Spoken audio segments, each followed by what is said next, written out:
एक बुनियादी व्यवस्था जो है भारत में चुनाव की जो व्यवस्था है उसकी जानकारी सब बड़े नेताओं के पास है, छोटे नेताओं के पास भी है। हमेशा से एक ही व्यवस्था है।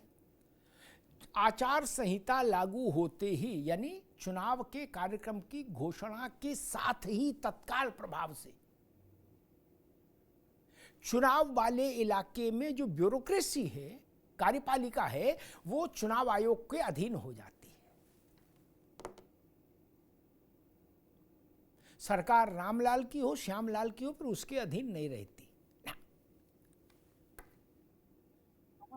निलंबन, पोस्टिंग, बर्खास्तगी सब चुनाव आयोग ही करता है, सरकार नहीं कर सकती।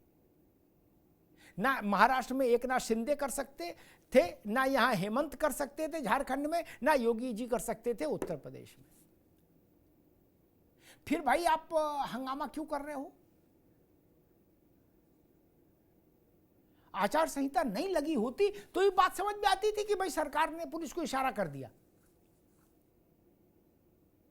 प्रशासन तो सीधे चुनाव आयोग को रिपोर्ट करता है, और जब तक आचार संहिता हटती नहीं है तब तक उसका बॉस चुनाव आयोग है। आपने देखा कि जिलाधिकारी मुख्यमंत्री को रिसीव करने जाते हो चुनाव में? नहीं। चुनाव नहीं होता तो खड़े होते हैं, नहीं ना। मंत्री को रिसीव करने कोई एडीएम जाता हो? नहीं। सामान्य दिनों में प्रोटोकॉल ऑफिसर होते हैं, वो जाते हैं जब ये लोग आते हैं, मंत्री और गण। ये भारत के चुनाव की क्रियाविधि का अंतर है, इसको समझिए। मनमोहन जी भी, अशोक जी भी और अवधेश भाई भी। इसे झाड़ू से मत लगाओ यार कि चाहे जो भी ले रहो। आपके अनुकूल परिणाम नहीं आया, ये नहीं आ सकता, इसका अर्थ ये नहीं है कि भारत में चुनाव कराने की जो व्यवस्था है वो कलंकित हो गई। नहीं। आप जब जीते, यही चुनाव आयोग था, अशोक जी जानते हैं इस बात को। यही लेकिन कई बार प्रवक्ता के कारण कुछ चीजें कहनी पड़ती हैं, वो जिम्मेदारी ऐसी है। यही शासन था, यही चुनाव आयोग था, यही थाने थे, यही पुलिस थी, यही बंदूक थी। लोकसभा का चुनाव हुआ, समाजवादी पार्टी ने 37 सीटें जीती, अपने जीवन की सबसे बड़ी उपलब्धि हासिल की। कैसे कर ली भैया? जब मुसलमानों को वोट ही नहीं देने दिया गया तो आपकी तो 7 सीट नहीं आनी चाहिए थी। फिर एम वाई में अगर एम को वोट ही नहीं देने दे रहे ये लोग, अवधेश जी के लोग, पार्टी के लोग, तो फिर आपकी सीट कैसे आई? और इतना लंबा लकीर मत खींचिए जिसको बाद कल परिणाम थोड़ा दूसरा आ जाए तो सब। मान लीजिए एक उदाहरण देता हूं, अशोक भाई, अगर मान लीजिए कल कुंदरकी, मीरापुर या शीशामऊ में से कोई एक आप जीत गए, क्या तो पिछले 3 दिन का बोला कहा सब वापस हो जाए, ध्वस्त हो जाएगा? नहीं, कि हमारे लोगों को वोट नहीं डालने दिया गया। तो जब आपके लोगों को वोट नहीं डालने दिया गया तो आप तो जीत तो सकते नहीं। फिर 9 सीटें कहां से आ रही हैं? अगर भाजपा भी ये कहे कि हमारे लोग वोट नहीं डाल पाए तो ये भी नहीं जीत सकते। फिर कैसे जीत सकते हो जब आपके आदमी को वोट ही नहीं पड़ा? मुझे लगता है कि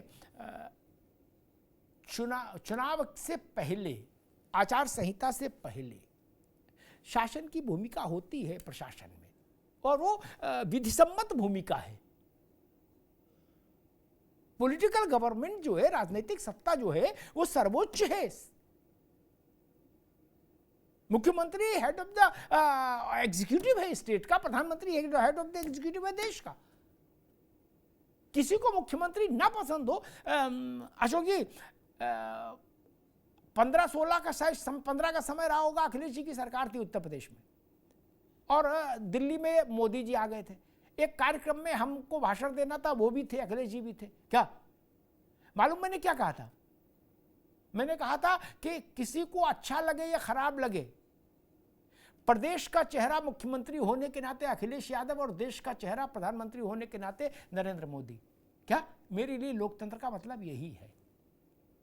अच्छा लगे तो 1 गिलास पानी पियो और बुरा लगे 2 गिलास पी लो।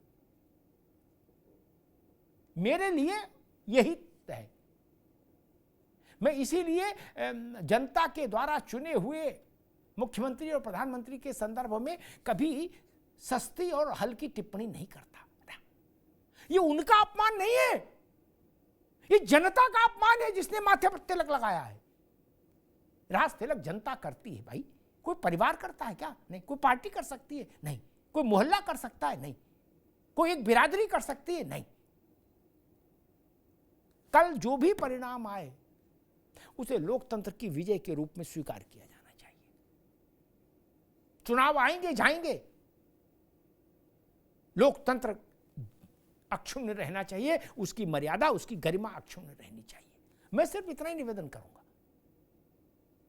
फिर उस वक्त दिल बड़ा करिएगा, जो जीता हो उसको बधाई दीजिएगा और जो हारे वो अपनी कमियों पर गौर करें। 27 का ये सेमीफाइनल है, ट्रेलर है, 27 थोड़ी ना है। 27 में तो समय है। जो पीछे रह जाएं कल दौड़ में, वो 27 के लिए अपना स्टेमिना और डबल करें, फिर 27 में लड़ाई लड़ने जाएं। लेकिन लोकतंत्र को लांछित मत करिए। धन्यवाद।